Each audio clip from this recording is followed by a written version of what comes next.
शरीर रे पैनक्रियास रो रोल कौन अच्छी कौन भूमिका से निर्वाह करे। पानक्रियास मैडम एटा ओडिया कहती जमती अग्नाशय। तो अग्नाशय माने एटा पेटर ऊपर पार्ट यूजुअली थाए। तो तार किसी स्पेसिफिक सब ऑर्गन जमी स्पेसिफिक किसी किसी फंक्शन थाए यार मध्य किसी फंक्शन अच्छी एथिरे डाइजेशन करिवारे बहुत इंपोर्टेंट थाए जोटा को एक्सोक्राइन माने फंक्शन बोली कहती। ता छड़ा आ किसी एंडोक्राइन फंक्शन अच्छी माने किसी हार्मोन सिक्रेट करे। तो एक्सोक्राइन माने जो डाइजेशन माने आमे जो खाद्य खाऊछु से आमर जो तीन टा माइक्रोन्यूट्रिएंट्स रोचे प्रोटीन हो कार्बोहाइड्रेट हो फैट्स हो से गुड़ाक सब डाइजेशन करारे से स्मॉल स्मॉल पार्टिकल करारे से गुड़ाक जो एंजाइम्स से गुड़ा सब मेनली पैनक्रियास होता है। तो तेणु पैनक्रियास यहाँ बहुत हेल्प करे। ता छड़ा बहुत गुड़ा विटामिन्स बा मिनरल्स एब्जॉर्प्शन करिवारे ये पैनक्रियास एक्सोक्राइन फंक्शन बहुत हेल्प करे।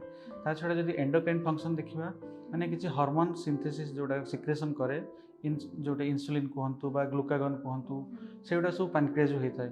जमी आपण मैंने जानते कि इंसुलिन कम हेले बा ये हेले जो डायबिटीज होता है किंतु तार मेन जो ऑर्गन टा जोटा कि हार्मोन सिंथेसिस करे बा सिक्रेशन करे सेटा होची पैनक्रियास।